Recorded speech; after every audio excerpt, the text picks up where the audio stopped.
하나님께서 우리에게 주시는 은혜와 평강으로 가슴을 쫙 펴는 담대한 용기, 담대한 믿음 갖는 우리가 되기를 주님의 이름으로 축복합니다. 오늘 세 번째 해가 가기 전에 우리 챙겨봅시다 하는 큰 주제 아래 세 번째 나눌 이야기는 비전에 대한 이야기입니다. 한번 따라합시다. 비전. 여러분 이런 생각해 보셨습니까? 이런 질문으로 한번 시작해 볼까요? 하나님은 내가 어떤 사람이길 원하실까? 하나님은 내가 어떤 삶을 살아가기를 원하실까? 여러분 하나님께서 지금 이 시대에도 찾고 또 함께 일하기를 원하시는 하나님의 사람들을 눈여겨보고 계실 텐데 하나님은 어떤 사람들을 찾고 계실까? 완전한 사람, 능수능란한 사람, 뭐든지 그냥 척척 잘 해내는 그런 사람 원하실까? 사도 바울은 오늘 본문에도 보면 자신이 아직 다 이루지 못했다 생각했던 것 같습니다. 그런데 바울에게는 무엇이 있었냐 하면 바로 비전이 있었습니다. 하나님은 완벽한 사람, 실력 좋은 사람, 뭐든지 잘하는 사람, 그런 사람 찾으시는 것이 아니라 그 마음에 하나님이 주시는 비전을 갖고 사는 사람을 찾으십니다. 나이를 불문하고 목사님 저 이제 하나님 부르실 날이 얼마 남지 않았습니다. 거의 그런 표정으로 지금 저를 보고 계신데 그가 아니라 정말 하나님 나이 불문하고 하나님 내게 주신 비전 그거 가지고 사는 사람 찾으십니다. 여러분 믿음이 성숙한 사람과 미숙한 사람 사이에는 교회의 사명 어떤 일들을 감당할 때 어떤 차이가 있는지 아십니까? 미숙한 사람은 자기 실력 갖고 일하려고 합니다. 그런데 성숙한 사람은 하나님 능력 가지고 그거 의지하여서 일하려고 합니다. 미숙한 사람은 사람의 평가, 인정, 칭찬 이런 것 기대하며 바라보며 일합니다. 그런데 성숙한 사람은 하나님이 주시는 비전을 이룰 때에 주실 하나님의 상급을 바라보며 일합니다. 저는 어제 오늘 장신대 신학생들 우리 전도사님들 하고 한 1박 2일 수련회를 하고 왔습니다. 제가 멘토 교수로서 학생들을 멘토링하기 위해 섬기는 일이긴 하지만 사실은 제 자신이 더 많이 배우고 오는 그 기회가 바로 이 한 해에 2번씩 있는 이 리트릿 시간입니다. 흔히 말하는 그 목회자로서의 어떤 초심, 그것을 다시 한번 마음에 이렇게 되새기고 오는 그런 기회인데요. 여러분 신학을 공부한다는 게 뭘까 아마 궁금하시기도 할 겁니다. 신학을 내가 이제 전문적으로 배우게 되었다, 신학교에 들어갔다 그러면 이런 마음이 듭니다. 내가 왠지 이제 빛의 길을 걷는 것 같은, 이제 흔들림이 없는 진리의 길을 걷게 된 그런 설레임이 있습니다. 그런데 얼마 안 가서 신학교를 다니다 보면 많은 학생들이 빛보다는 어두운 터널을 들어서는 것을 경험합니다. 그 첫 번째 어두운 터널이 뭐냐면 혼란입니다. 신학교 또 목회자가 되겠다고 신학대학원을 들어올 정도면 그래도 꽤나 믿음이 좋은 사람들이겠죠? 그렇죠? 교회 생활도 제법 오래 했을 테고 교회에서 어려서부터 10대 때 청년 때 이런저런 말씀 공부와 양육 훈련을 받은 사람들이 많고요. 교회에서 섬기는 봉사도 많은 경험들이 있는 분들이 많고 그 중에는 전문 선교 단체에서 오랫동안 꽤 오래 배우고 훈련하고 심지어 가르치는 사역들도 했었던 분들이 신학교 오기도 합니다. 그렇기 때문에 스스로 생각할 수 있어요. 물론 저 아직 부족합니다라고 말하겠지만 그래도 한편에는 어떤 생각들이 좀 있냐면 그래도 내가 좀 성경을 좀 알고 내가 교회도 좀 알고 기독교 신앙생활 한다는 것, 믿음으로 산다는 것 이렇게 뭔지도 좀 알고 이제 그런 마음이 좀 있습니다. 그런데 하나님께서는 그 신학을 공부하는 과정을 통하여서 제일 먼저 하시는 게 뭐냐면 망치를 드십니다. 그리고는 한 사람 한 사람 박살내기 시작하십니다. 엄청난 혼란을 겪기 시작합니다. 내가 안다고 생각했는데 하나도 모르는 나를 발견합니다. 내가 맞다고 생각했는데 그렇지 않은 것이 너무나 많은 나를 발견합니다. 내가 생각한 것이 답이라고 나는 정말 확실하게 생각했는데 내가 답이 아닐 수도 있겠구나, 내가 생각했던 것이 정답이 아닐 수도 있겠구나 라는 것을 깨닫게 됩니다. 내가 할 줄 아는 것이 그래도 좀 있는 줄 알았는데 나 아무것도 할 줄 모르네 깨닫게 됩니다. 내가 생각했던 신앙관, 내가 생각했던 성경관, 내가 생각했던 목회관, 내가 생각했던 교회관, 내가 생각했던 인생관, 내가 생각했던 세계관, 내가 생각했던 가치관 하나씩 철저히 깨지는 대혼란을 겪습니다. 그런 어두운 혼란의 터널을 가다 보면 어떤 두 번째 터널이 나오냐면 무력감이라고 하는 어두운 터널이 나옵니다. 내가 안다고 생각했었고 맞다고 생각했었고 난 할 수 있다고 생각했던 모든 것들이 무너져 내릴 때 찾아오는 그 무력감. 난 아무것도 못하네, 아무것도 모르네, 도대체 뭐가 맞는 거야, 뭐가 옳은 거야. 학업도 사역도 또 가정을 돌보는 것도 대인관계도 모든 것에 무력감이 찾아오기 시작하고요. 그 무력감은 무엇으로 이어지냐면 회의감으로 이어지기도 합니다. 내가 괜히 신학교 온다고 했네. 내가 이 길 가는 게 맞나? 하나님 날 부르시는 것 맞나? 이제라도 빨리 도망쳐서 딴 길 찾는 게 맞나? 이런 온갖 생각들이 한가득일 때가 있습니다. 그런데 그렇게 혼란과 무력감과 심지어 회의감에 빠지게 되어서 허덕일 때에 그렇게 절박함 속에서 믿는 자들은 뭘 하냐면 하나님 붙들기 시작합니다. 하나님께 한번 매달려 보기 시작합니다. 처절한 고뇌와 방황 속에서, 그 괴로움 속에서 몸부림치며 하나님 앞에 섭니다. 홀랑 다 벗은 것 같은 모습으로, 하나님, 제가 어떻게 해야 됩니까? 하나님, 뭐가 맞는 겁니까?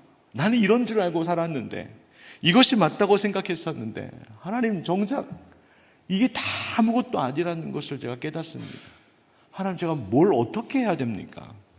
다른 것 다 밀어두고, 내가 그동안 입었던 옷 다 벗고, 내가 그동안 붙들었던 것 다 내려놓고 하나님 앞에 처절하게 간절히 구할 때에 그 깊은 터널의 끝에서 하나님은 그때 만나주십니다. 그때 만져주십니다. 여러분, 하나님께서 이스라엘 백성들에게 우상을 만들지 말고 섬기지 말라라고 하는 이 경고의 말씀을 신명기에서 다시 주실 때에 이렇게 말씀하세요. 신명기 4장 27절부터의 말씀을 제가 한번 읽어보겠습니다. 여호와께서 너희를 여러 민족 중에 흩으실 것이요 여호와께서 너희를 쫓아보내실 그 여러 민족 중에 너희의 남은 수가 많지 못할 것이며, 그러니까 이게 지금 우상 섬겼을 때 이렇게 된다는 겁니다. 너희는 거기서 사람의 손으로 만든 바 보지도 못하며 듣지도 못하며 먹지도 못하며 냄새도 맡지 못하는 목석의 신들을 섬기리라. 그런 죄를 범할 때가 있을 거다. 그러나 29절입니다. 그러나 네가 거기서 내 하나님 여호와를 뭐하게 되리니? 찾게 되리니. 그 무너짐 속에서, 그 절박함 속에서 여호와를 찾게 되리니 만일 마음을 다하고 뜻을 다하여 그를 찾으면 만나리라. 이 모든 일이 내게 임하여 환난을 당하다가 끝날에 내가 내 하나님 여호와께로 돌아와서 그의 말씀을 청종하리니 내 하나님 여호와는 자비하신 하나님이시라. 그가 너를 버리지 아니하시며 너를 멸하지 아니하시며 네 조상들에게 맹세하신 언약을 잊지 아니하시리라. 아멘. 즉 내 안에 우상과 같은 것이 있을 때 하나님 그거 하나하나 박살내기 시작하신다는 겁니다. 공부하는 사람들에게는 나의 학문과 지식이 우상이 될 때가 있습니다. 저처럼 목회하는 사람에게는요, 나의 목회적 성과가 나의 우상이 될 때가 있습니다. 내가 실력이 있어서 사람들에게 칭찬받고 인정받으면 그 실력과 사람들의 평판이 우상이 되기 시작합니다. 내가 사람들과의 관계를 아주 잘해서 사람들이 날 좋아해 주면 그 사람들이 나의 우상이 되기 시작합니다. 심지어 신앙생활 좀 했다 하는 사람의 경우는 내 신앙 자체가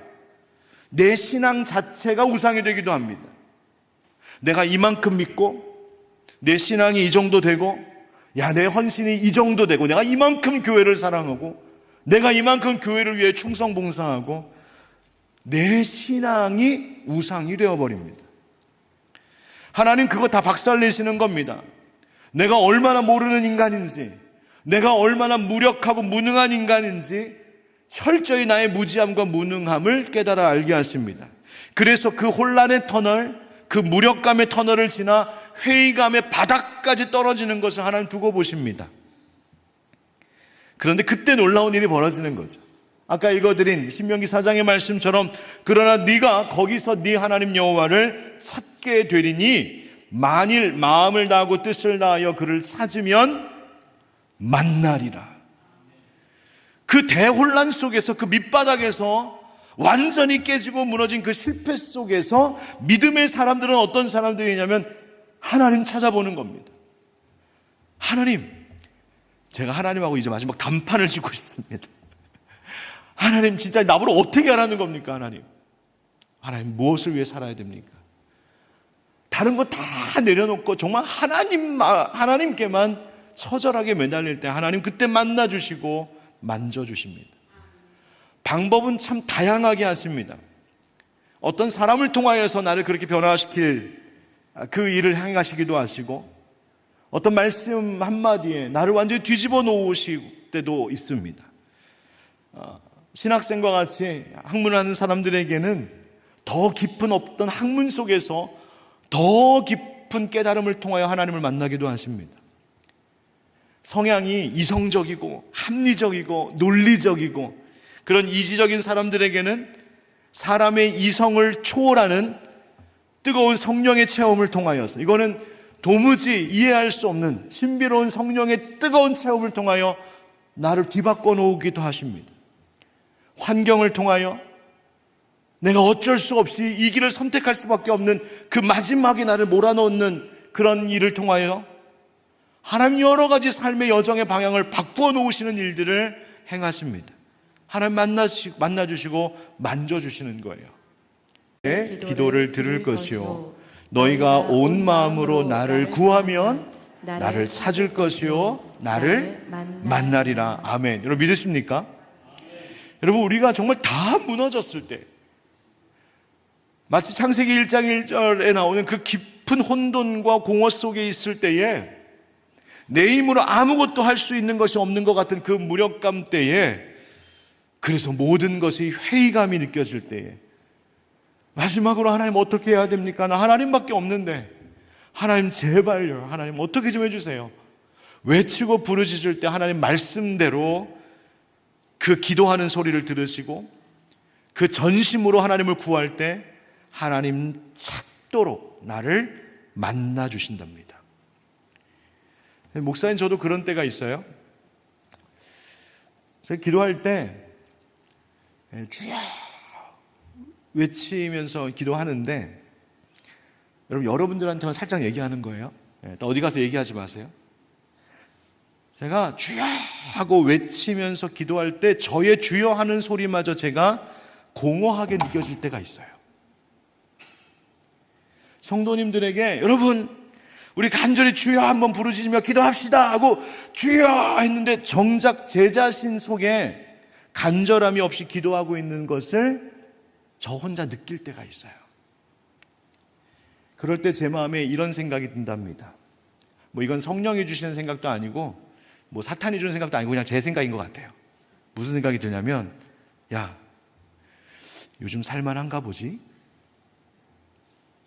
요즘 괜찮나 보지? 그렇게 절박할 때, 너 목회의 여정 속에 그렇게 힘들 때, 네가 다 무너져 있을 때, 그때는 그렇게 부르짖으면서 간절히 기도했는데, 야, 너 요즘 목회할 만한가 보지? 살만한가 보지? 그러니까 네 기도가 이렇게 뜨뜻미지근하고 그런 건 아니야? 혼자 그런 자책하는 마음이 생각이 들 때가 있습니다. 그런데 이 이야기가 저만의 이야기만은 아닐 수도 있겠다는 생각도 조심스럽게 듭니다. 정말 간절히 정말 부르짖으며 여러분 기도하십니까?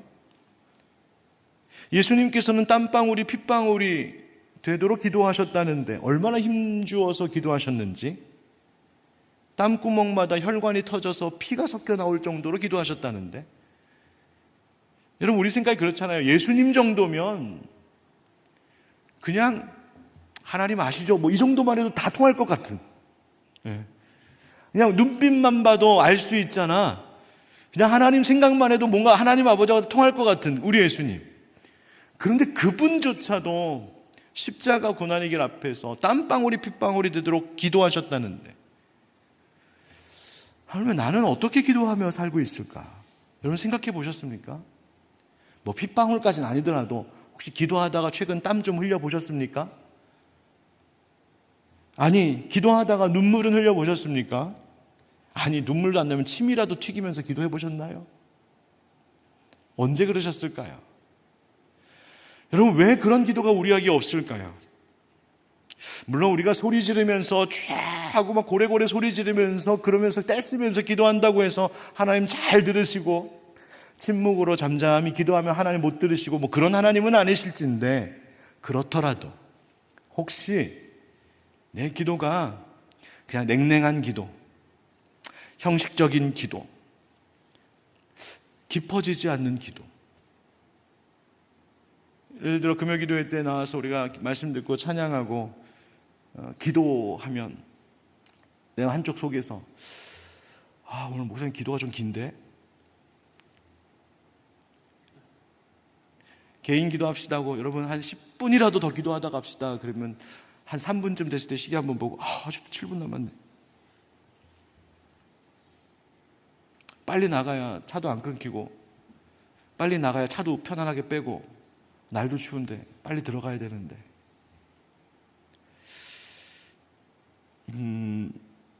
혹시 그런 우리의 기도의 지금의 현재 모습이 내 안에 그런 무너짐이 없어서, 나도 모르게 내 속에 나의 바벨탑이 이렇게 쌓아져서 절박함도 없어서 진짜 하나님 만나고 싶은 마음, 아니 하나님 만나지 않으면 안 되는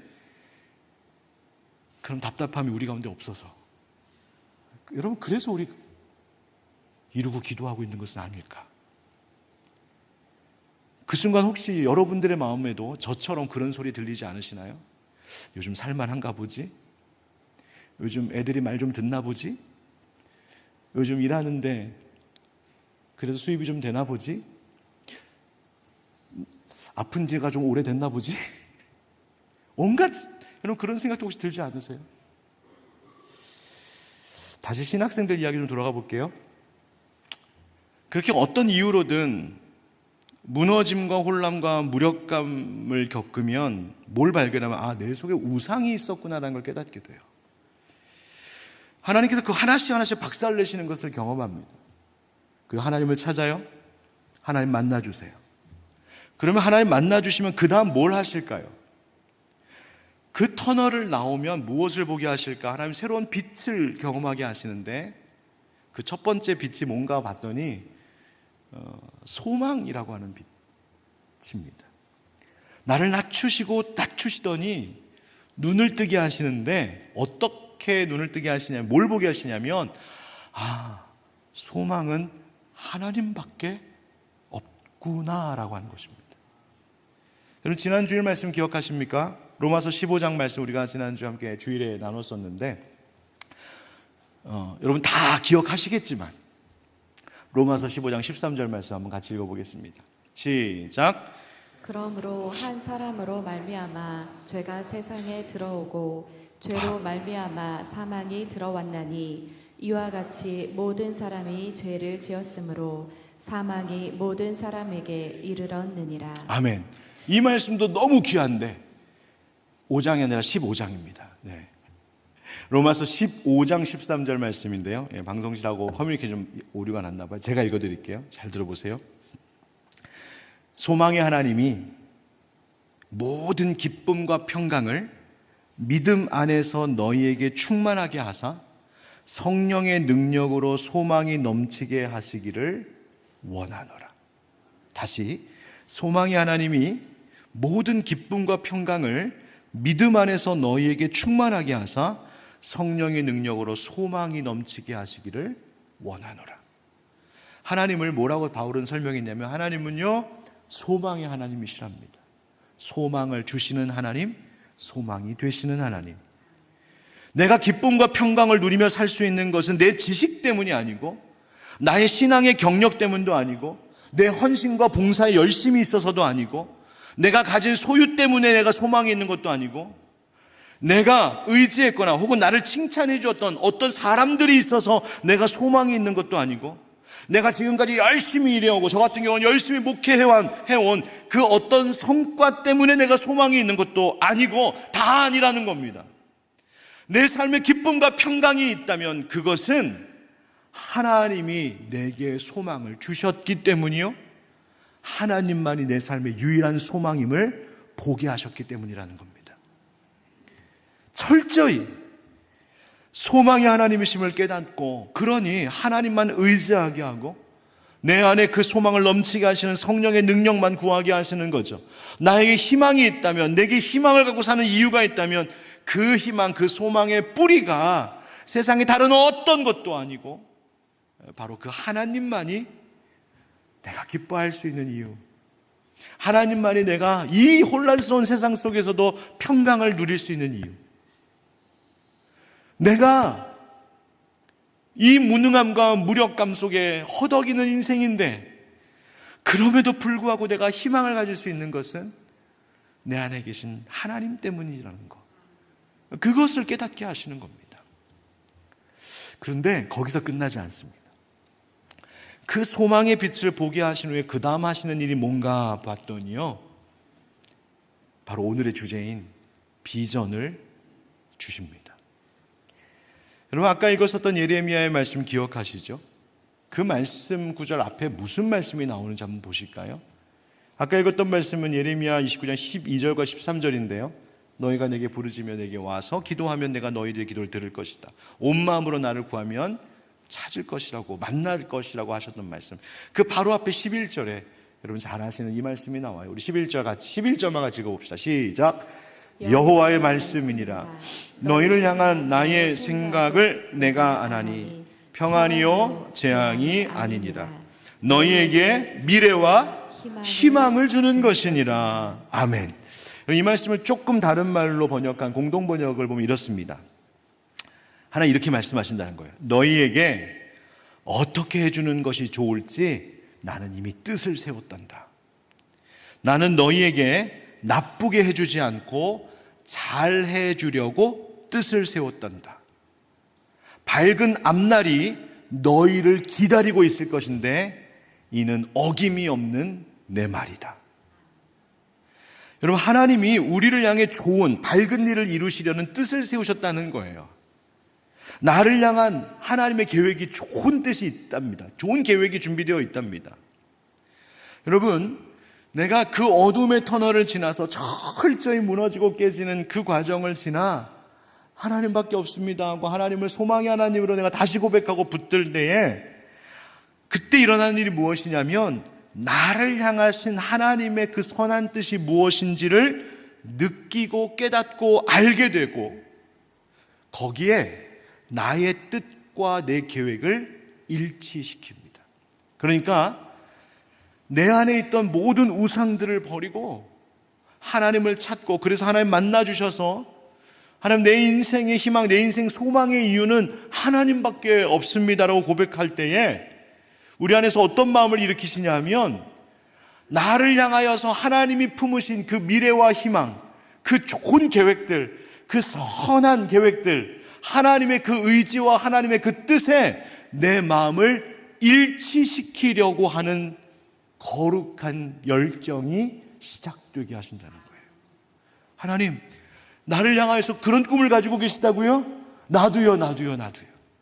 하나님, 우리의 가정과 우리 교회를 향하여서 하나님 이런 계획을 가지고 계시다고요? 나도요. 하나님, 나도 그 뜻 갖고 싶어요. 하나님의 뜻이 내 뜻이에요. 하나님의 꿈이 내 꿈이에요. 그래서 여러분 잘 아시는 찬양에 그런 고백이 나오는 거잖아요. 하나님의 꿈이 나의 비전이 되고, 그 찬양. 지금까지는 내 꿈 가지고 살았는데 다시 신학생 얘기하면 내가 신학교 가면 이것도 할 수 있을 것 같고, 내가 이런 목회자가 될 것 같고, 이런 교회를 세울 것 같고. 여러분 이제 회사 다니시는 분들, 내가 이 기업에 들어가면 혹은 내가 이 회사를 경영하면 이런 회사를 내가 만들 것 같고, 이런 일들을 펼칠 것 같고, 이런 프로젝트를 이뤄낼 수 있을 것 같고, 내 꿈이 내 인생을 막 이끌어 갔는데 그것이 완전히 박살나는 순간 하나님 내 안에 새로운 일을 시작하신 게 뭐냐면, 하나님 제 목회에 하나님 이거 하고 싶으세요? 나도요. 하나님 우리 가정에 하나님 이런 일 시작하고 싶으세요? 나도요. 하나님 우리의 회사에 하나님 이런 일 하고 싶으세요? 그게 제가 원하는 거 그거예요. 그거. 내 마음과 내 뜻을 하나님의 뜻에 일치시키기 시작하는 거예요. 여러분, 비전이 뭘까요? 비전의 사전적인 의미는 이런 뜻입니다. 내다보이는 미래의 상황이라는 뜻입니다. 내다보이는 미래의 상황, 보이는 겁니다. 그래서 여러분, 텔레비전 그러죠? 텔레라고 하는 거는 이제 전파를 통해서 이제 정보가 오고 가는 거잖아요. 텔레비전이 비전, 보이는 거예요. 비전, 보이는 거. 여러분, 어떤 젊은이를 보면서 이런 말 할 수 있잖아요. 저 청년은 장래가 촉망돼. 뭐 이런 말 가끔, 여러분 다 보니까 다 표정이 다 그런 거 한 번씩 다 듣고 살아오신 것 같아요. 맞죠? 그렇죠. 다 한 번씩 들어보죠. 장래가 촉망돼. 여러분, 촉망이라는 말이 뭐예요? 촉망. 그 말은 장차 훌륭하게 될 것으로 느껴지고 보인다는 말이에요. 기대가 된다는 거예요. 비전이 있다는 말이에요. 그런데 여러분, 그 사람에게 비전이 있고 그 사람의 장래가 촉망되는 거 어떻게 봐요? 어떻게 알아요? 나는 미래를 살아본 적도 없는데. 뭘 보면 알냐면 오늘 사는 모습을 보면 알 수 있어요. 지금의 모습을 보면 알 수 있어요. 이 사람이 뭘 위해 살고 있는지, 지금 어떻게 살고 있는지, 어떤 태도를 가지고 살고 있는지, 그 마음속에 어떤 꿈, 어떤 비전이 있는지 그거 보면 보여요. 지금을 보면 내일을 알 수 있어요. 현재를 보면 장래가 보여요. 바로 그 희망적인 미래를 우리는 비전이라고 말하는 거예요. 여러분, 잠언 29장 18절 말씀에 이런 말씀이 있습니다. 따라합시다. 묵시가 없으면 백성이 방자히 행한다. 여기서 묵시라고 하는 것이 바로 환상 비전입니다. 비전. 즉 비전이 없으면 방자히 행한답니다. 여러분, 방자히 행하는 건 뭐예요? 날뛰는 것을 말합니다. 경거망동한다는 말입니다. 그러니까 인생이 나이를 불문하고 내가 10대든 중년이든 노년이든 상관없이 그 인생의 마음속에 비전, 하나님 주신 비전이 없으면 인생을 경고망동하며 산다는 거예요. 제가 지금 방금 말씀드린 이 잠언 29장 18절 이 비전에 대한 이야기, 이 말씀으로 시작되는 한 설교가 있습니다. 제가 이 설교를 처음 들은 게 30여 년 전이거든요. 30년 넘었어요. 그런데 그 설교를 저는 지금까지도 기억하고 있어요. 제가 청년 시절에 20살 때 제게 큰 영향력을 준 한 설교자가 계셨는데, 여러분 다 아시는 100주년 기념교회를 담임하셨던 이재철 목사님이세요. 당시에 이재철 목사님이 100주년 기념교회 오시기 전에 스위스 제네바 한인교회를 담임하고 목회하고 계실 때거든요. 그때 저는 영국 런던에서 제형 한인 기독 청년회 회장을 맡고 있었어요. 20살짜리가 선배들 막 있는데 뭐 모르고 그냥 맡았어요. 그때 강사 목사님을 이제 집회 때 한번 초대를 해야 되는데 누구를 초대할지 제가 모를 때 어떤 분이 연결해 주셔서 그 제네바에 계셨던 이재철 목사님을 모시고 3박 4일 동안 집회를 갖게 됐어요. 그게 바로 이제 코스타였어요. 그때의 그 목사님이 설교하셨던 주제와 설교 제목이 바로 비전의 사람이라고 하는 설교였습니다. 바로 그때 이 이야기를 저에게 처음 들려주셨어요. 그리고서는 하신 말씀이 이런 말씀인데 제가 그 말씀을 그대로 읽어드릴게요. 비전이란 눈에 보이지 않는 것을 볼 수 있는 통찰력입니다. 위대한 비전의 시인이란 위대한 통찰력을 지닌 시인을 일컫습니다. 따라서 비전을 지닌 자의 시선은 언제나 오늘을 뛰어넘어 보다 먼 곳을 향해 있습니다. 동시에 자신의 시선이 맞닿아 있는 그곳에 자기 자신을 맞추기 위해 부단히 애쓰고 노력하는 사람입니다. 비전이 없는 인간이 방자해지는 까닭이 있습니다. 비전이 없다는 것은 그의 시선이 목전에 머물러 있음을 의미합니다. 그러니까 늘 내 인생 바로 코앞에 있는 현실의 문제만 늘 보며 산다는 거예요. 그런 자는 눈에 보이는 대로, 기분 내키는 대로, 감정대로, 욕구대로 살아가기 마련입니다. 그 결과 그의 삶은 방자해지지 않을 도리가 없습니다. 비전이 없으면 목사든 교인이든 그 누구든 방자해집니다. 이런 관점에서 크리스찬은 반드시 비전의 사람이 되어야 합니다. 그러면서 이런 말씀도 하셨어요. 비전과 관련해서 혼동해서는 안 될 것이 있다는 거예요. 첫째, 비전은 단순한 꿈이 아니라는 겁니다. 즉, 비전과 단순한 드림하고는 다르다는 거예요. 그냥 말만 하고 생각만 하고 그랬으면 좋겠다라고 하는 건 그냥 꿈에 불과하다. 구체적인 행동도 없고 그것을 위한 변화도 없고 책임도 지지 않는 그런 것이 없는 이 꿈, 그것은 비전 아니라고. 비전이란 그 비전이 이루어지기 위해 상응하는 수반되는 행동, 구체적인 행동이 있어야 한다는 거예요. 두 번째는 비전은 야망이 아니라는 것도 말씀해 주셨어요.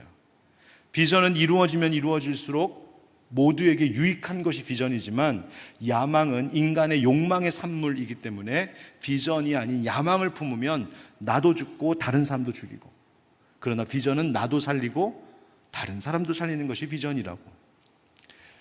여러분, 지금 제가 이렇게 이야기하는 것을 듣고 되게 신기하지 않으세요?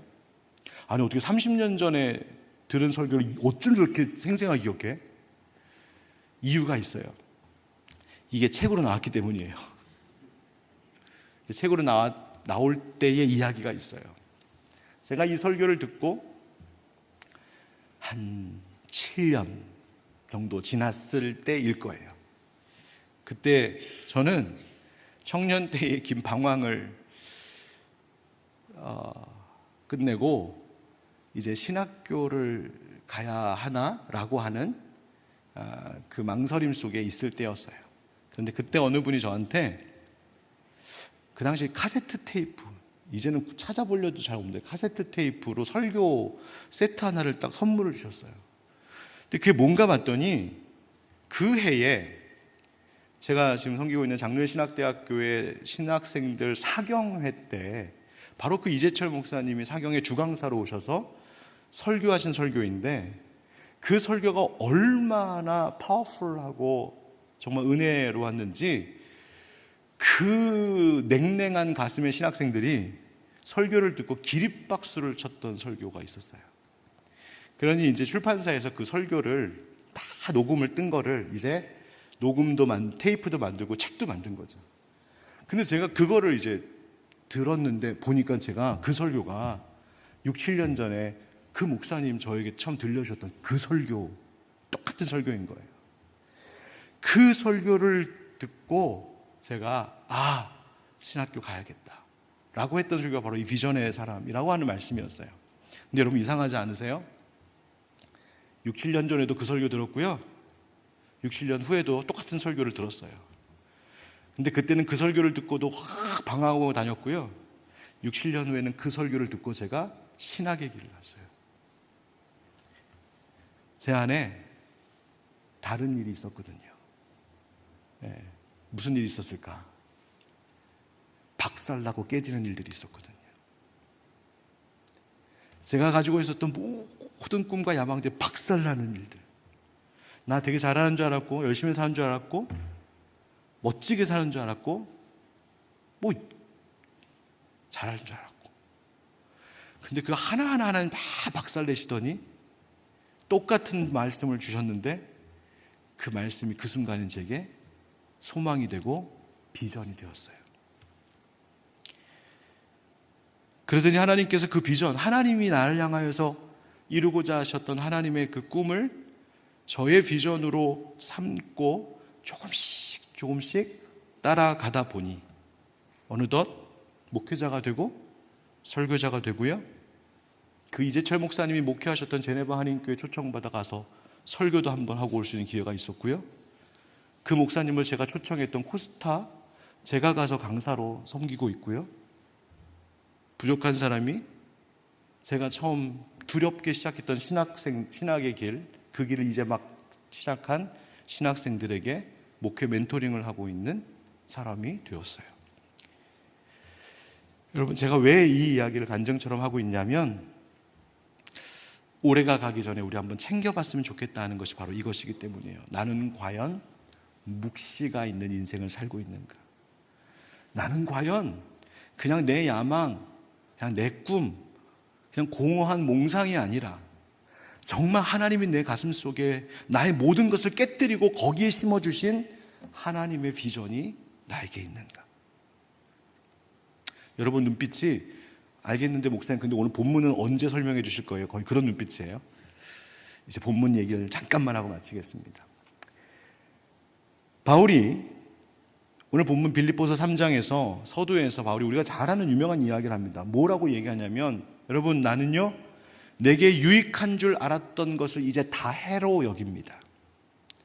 내가 안다고 생각했었고 내가 할 줄 안다고 생각했었고 내가 능력 있다고 생각했던 모든 것들을 그것들을 다 배설물로 여깁니다. 왜냐고요? 내 주 그리스도를 아는 지식이 가장 고상하다는 것을 제가 깨달았기 때문입니다 라는 거예요. 내가 예수 만나고 나니 내가 지금까지 안다 생각했던 거, 할 줄 안다 생각했던 거, 내세울 만하다 생각했던 모든 것들이 다 배설물 쓰레기 같은 것들이고 가장 고상한 것은 내 주 예수 그리스도를 아는 것, 그게 가장 고상한 것임을 알게 됐다는 거예요. 여기서 안다는 거는 그냥 지식적으로 아는 것을 이야기하지 않아요. 여러분 많이 들어보셨죠? 경험적으로 아는 것, 부부가 서로를 아는 것처럼 안다는 이야기예요. 그래서 이 바울이 이어서 이야기하는 것이 오늘 함께 읽었던 본문입니다. 그래서 내가 정말 바라는 것이 있습니다 하면서 말하는 것이 10절 11절이에요 10절 11절 보십시오. 다 같이 시작. 내가 그리스도와 그 부활의 권능과 그 고난의 참여함을 알고자 하여 그의 죽으심을 본받아 어떻게 해서든지 죽은 자 가운데에서 부활에 이르려 하노니. 아멘. 이 말이 무슨 말이냐면 나 그리스도를 정말 알고 싶습니다. 왜? 그게 가장 고상한 지식이니까. 정말 알고 싶습니다. 그 말은 그리스도의 부활의 권능, 즉 부활의 능력을 깨닫고 싶습니다. 근데 여러분 부활을 맛보려면 그 전에 뭐가 있어야 돼요? 죽음이 있어야죠. 그래서 말하는 거예요. 그래서 예수 그리스도와 함께 고난도 받고요, 예수 그리스도와 함께 죽고 싶어요. 그의 죽으심을 본받아가 그 말이에요. 그래야 부활을 알게 될 것이니까. 그래서 나는 예수님과 같이 고난받고 예수님과 같이 죽고 예수님과 같이 살고 싶습니다. 그렇게 나는 예수님 알고 싶습니다. 여러분 이 바울의 마음이 혹시 여러분들에게도 있으십니까? 여러분 예수를 알고 배우는 것, 그것은 무슨 세상의 교양과 고상한 인문학 공부하는 것처럼 그런 것 아닙니다. 예수를 믿고 따른다는 거, 그것은 무슨 취미 활동하고 동아리 활동하는 것처럼 여러분 생각하시면 안 됩니다. 내가 주님의 몸된 예수 그리스도의 몸된 교회의 공동체를 이루며 그 안에서 함께 신앙생활하는 거, 여러분 무슨 사회활동하고 사교활동하는 것처럼 착각하고 오해해서는 안 됩니다. 아니요, 그런 것 아닙니다. 예수 믿고 예수 따른다는 것은 지금 바울의 고백처럼 나 그 예수와 함께 고난당하기를 원하고요, 나 그 예수와 함께 죽기를 원합니다 하는 그 처절함입니다. 왜? 아니 뭐 때문에 그렇게까지 사는데? 그래야 나 예수님과 같이 부활하니까. 그래야 예수 그리스도 안에 있는 부활의 능력이 뭔지 알 수 있으니까. 그것이 진짜 예수 그리스도를 아는 거니까. 그리고 그것이 나에게 가장 고상한 지식임을 깨닫게 하셨으니까. 나 그래서 그렇게 살고 싶습니다. 그 뜨거운 열정이에요. 그래서 바울이 자기 자신을 볼 때 자기는 늘 아직 미완성이라고 고백합니다. 12절 말씀. 내가 이미 얻었다 함도 아니요 온전히 이뤘다 함도 아니라 오직 내가 그리스도 예수께 잡힌 바 된 그것을 잡으려고 달려가노라. 나 아직 아니라는 거, 다 못 이뤘다는 거예요. 아직도 잡아야 될 게 있답니다. 도대체 뭘 잡아야 되는데?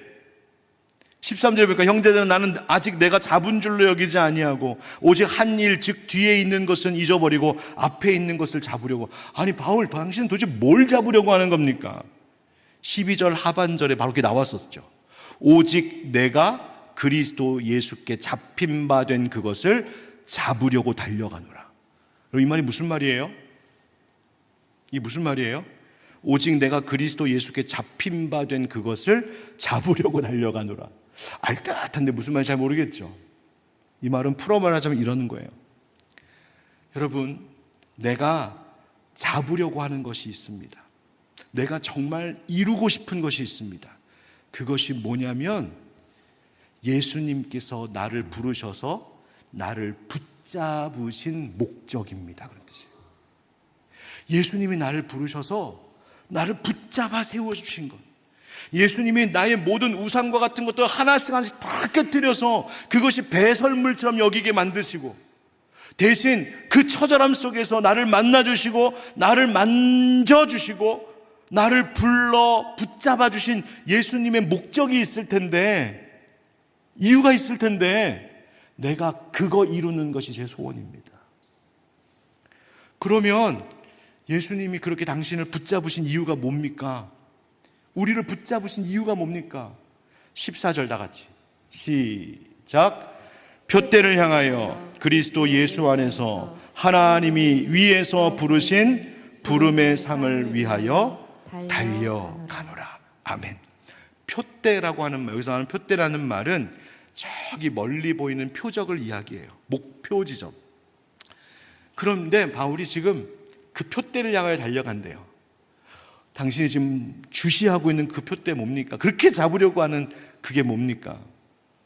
바로 하나님이 나를 부르신 뜻이 있는데 그 뜻을 이룰 때에 주시겠다라고 하는 그 부름의 상, 바로 주님이 내게 주실 상급을 향하여 나는 달려갑니다. 그거 고백하고 있는 거예요. 그게 표대라는 거예요. 하나님이 나를 불러 예수가 나를 붙잡아 당신의 종이 되게 하신 그 이유를 이루었을 때, 그 목적을, 하나님의 목적을 이루었을 때 하나님께서 우리에게 주실 그 상급을 얻는 것, 그게 내 비전이라는 거예요. 여러분, 바울이 왜 이런 얘기한지 아세요? 이런 사람들이 있기 때문입니다. 우리들 중에 이런 경우가 있을 수 있어요. 난 예수님을 믿습니다. 그래서 구원받는다는 확신도 있습니다. 그리고 예수님 믿는 믿음만 있으면 구원을 얻는 것 아닙니까? 내가 뭘 이루고 내가 어떤 행위를 행하고 어떤 성과를 가지고 제가 구원 얻는 거 아니고, 나 예수 믿는 믿음 가지고 구원 얻는 것 압니다. 저 예수 믿습니다. 그런데 이 사실 때문에 예수는 믿는데 열심은 없는 거예요. 예수는 믿는데 천국 상급은 별로 관심이 없는 거예요. 그래서 예수는 믿는다면서 정작 내 속에 하나님 주실 천국의 상급을 받기 위하여 달려가는 비전은 없는 거예요. 그러니 말로는 예수 믿는다고 하면서 사는데, 예수 믿는 행위는 다 하는데 정작 대충 삽니다. 정작 내 마음대로 신앙생활하는 이유가 그겁니다. 세상 야망 위에 사는 이유가 바로 거기에 있습니다. 그러면서도 말은 이렇게 합니다. 뭐 어때? 어차피 나 예수 믿는데. 여러분, 도대체 예수 믿는다는 게 뭘까요? 바울은 우리에게 이렇게 말하고 있는 겁니다. 여러분, 맞습니다. 분명 구원은 예수 믿는 믿음으로 가는 게 맞습니다. 하지만 비전을 가지셔야 합니다. 어떤 비전? 바로 하나님께서 주실 그 상급, 천국의 상급을 받는 비전, 그 표대를 향하여서, 부르심의 상을 위하여서 달려가는 그 비전이 있어야 됩니다. 그래야 믿음 생활 설렁설렁하지 않는 겁니다. 그래야 예수 믿는 자답게 열심히 달리며 사는 겁니다. 예수 믿는 것 세상 취미 생활 하듯이 하는 것 아니라 정말 땀 흘리면서 눈물 쏟으면서 때로는 내 마음속에 핏방울 흘리면서 그렇게 예수 믿어야 되는 겁니다. 왜 그렇게까지? 그래야 천국의 상급이 있기 때문에.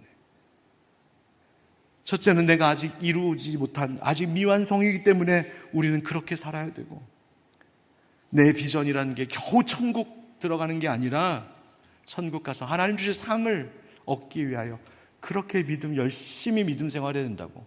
그것이 당신의 비전이 되어야 된다고. 비전이 없으면 어떻게 행한다고요? 묵시가 없으면 어떻게 행한다고요? 방자에 경거망동한다고요. 내가 예수 믿으면서도 내 멋대로 사는 이유, 예수 믿으면서도 내 감정대로 사는 이유, 예수 믿으면서도 나 하고 싶은 대로 신앙생활하는 이유, 어쩌면 우리 속에 바울이 품었던 그 비전, 그 뜨거운 비전, 그 상급받길 원하는 그 마음이 우리 가운데 없기 때문은 아닌가 생각해 봅니다. 히브리서 11장 6절에 히브리서 기자는 이렇게 말합니다. 다 같이 읽읍시다. 시작. 믿음이 없이는 하나님을 기쁘시게 하지 못하나니 하나님께 나아가는 자는 반드시 그가 계신 것과 또한 그가 자기를 찾는 자들에게 상 주시는 이심을 믿어야 할지니라. 아멘. 무엇 주시는 분이라고요? 상 주시는 분. 하나님 우리에게 상 주시는 분이랍니다. 여러분 어떤 비전이 있으신가요? 이 말씀을 이렇게 준비하다가 마무리를 다 못하고 어제 그 수련회를 들어갔어요. 그러니까 이 설교자는 그런데 가도 계속 머리가 뒷꼭지가 늘 땡겨요. 아, 내일 설교 다 마무리 못했는데 준비 어떻게 마무리해야지? 하나님 어떻게 해야 됩니까? 근데 하나님이 이 마무리를 지어주셨어요. 어제 이제 들어갔는데 첫 번째 타임이 제가 참 좋아하고 존경하는 선배 목사님의 강의 시간이었어요. 그런데 그분 강의 제목이 비전이었어요. 서울 드림교회라고 팀 목회하시는 목사님, 너무 좋은 목사님. 그런데 그분이 강의 중에 이런 이야기를 하나 들려주시더라고요. 그래서 어제 들으면서 설교 마무리 이 이야기를 여러분 나누면 좋겠다 싶어서 들려드립니다. 이 목사님이 어느 지방의 한 교회를 알게 되었는데 그 한 지방에 있는 교회가 무슨 사역을 했냐면 미자립 교회들을 그렇게 잘 섬기는 사역을 했답니다. 그 시골 지방에 있는 미자립 교회들, 특별히 그 미자립 교회에 있는 청소년들을 매년 불러가지고 무료로 큰 여름 캠프를 매년 섬기는 거예요. 여러분 굉장히 많은 수의 청소년들을 며칠 동안 먹이고 재우고 강사 불러다가 말씀 듣게 하고 찬양팀 부르고 엄청난 규모로 할 때 재정이 어마어마하게 들어갑니다. 그래서 이 목사님이 그런 사역을 하는 교회가 있다고 해서 그 교회 되게 큰가 보다 그러고서 이제 생각하고 있었는데 마침 그 교회를 방문하게 될 일이 있어서 그게 목사님을 만나시게 됐나 봐요. 가서 보니까 교회가 한 200명 모이는 교회더랍니다. 시골 지방에. 우리 목사들은 성도수 이렇게 딱 나오면 이렇게 머리 쫙 돌아가거든요. 올해 이 교회 대충 한 해 예산 이 정도. 그러면 거기에서 뭐 인건비 빼고 경상비 빼고 뭐 빼고 그러면 실제로 사역할 수 있는 비용은 이 정도밖에 없는데 이 사역을 한다고? 아무리 계산해봐도 답이 안 나오는 거야. 이건 답이 안 나와요. 알고 봤더니 그런 청소년 캠프를 하면 성도들이 이게 사람들을 써서 뭘 할 수 없으니까 성도들이 그걸 다 하는 거예요. 그 교회 성도들이. 어떤 나이 많은 권사님은 캠프 일정 중에 한번 와갖고 깍두기 담그고 가세요. 그분은 깍두기만 담그시는 분. 이런 식으로 모든 성도들이 다 그 캠프에 스텝이 되는 거예요. 그러니까 비용이 엄청 절감이 되죠. 그래서 재정도 그렇게 드리고 사람도 이렇게 헌신하고 도대체 이게 어떻게 된 걸까? 이유가 있었다는 거예요. 그 교회에서 이제 원로 목사님이 이제 은퇴하시고 다음 후임 목사님을 찾는 때에 어떤 목사님을 우리 교회 담임 목사로 모시고 오면 좋을까? 성도들이 기도하고 당회도 얼마나 많이 기도했겠어요? 그런데 어떤 분이 이런 목사님이 계신데 그 목사님 모시고 오면 너무 좋겠다고. 그래서 이제 장로님들이 그 목사님을 찾아뵌 거예요. 바로 그분이 이제 여기 지금 그 교회 담임 목사님이신데 그 목사님께 이제 그 목사님도 이제 사역을 이제 담임 목회를 나가셔야 돼서 기도하고 있는 중이셨대요. 그래서 그 목사님께 목사님에 대해서는 좋은 말씀 들었는데요. 목사님, 저희가 목사님을 담임 목사님으로 초빙하기를 원합니다. 이제 그랬다는 거예요. 그랬더니 이 담임 목사님이 들으시더니 좋습니다.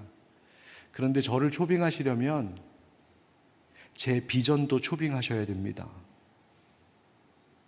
물론이죠. 목사님 비전이 뭡니까?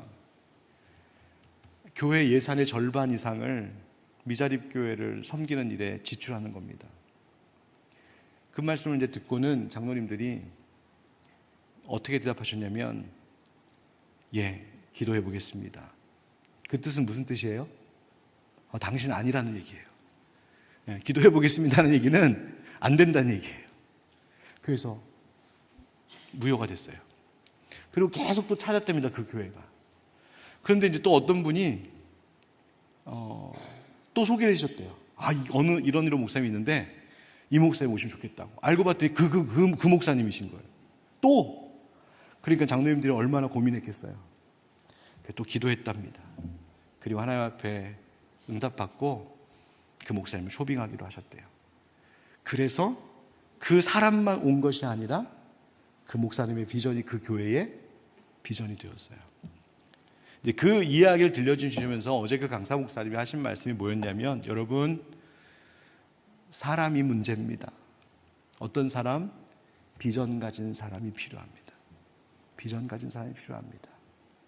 제가 어제 그 강의를 들으면서 어제 오늘 계속 마음속에 기도했어요. 하나님, 제게 주신 비전이 뭐고 저를 통해서 우리 교회에 주신 비전이 무엇입니까? 그리고 지난 11년 동안 하나님께서 우리에게 계속 주셨던 여러 가지 비전과 우리 교회 이런 교회였으면 좋겠다라고 하는 마음들, 그 마음들을 한번 다 모아봤어요. 그리고 한 문장으로 한번 만들어봤어요. 정리해보니 대충 이런 이야기가 되겠더라고요. 한번 같이 읽어볼까요? 시작. 하늘의 소망을 가진 일상의 예배자로 살며 세상에 위로의 빛을 비추는 예수 공동체. 우리 교회 이런 교회였으면 좋겠다. 세상이 소망이 아니라 하나님이 소망이셔서 세상의 소망에 뿌리를 두지 않고 하나님께 소망을 두는, 그래서 매일매일 예배자로 살아가는 사람들. 그게 우리 지난 10년 동안 살았던 일상의 예배자. 그러면 그 힘으로 우리 뭐 할까? 이 세상에 위로의 빛을 전해주는 자들이 되자. 전도하고 선교하고 치유하고 회복시키고 쓸어가는 자들 붙들어주고. 그래서 그 말을 따면 하늘 빛 되는 거죠. 여러분, 지난 주일에 핑크색 작정서 한번 나간 거 기억하시나요? 목사는 그런 거 한번 내보낼 때마다 가슴을 덜덜덜덜 떱니다. 왜냐하면 얼마나 성도들에게 부담을 드릴까 해서. 그런데 여러분, 제가 안 떨기로 작정하고 왔어요. 나조차고 하는 일이 아니거든요.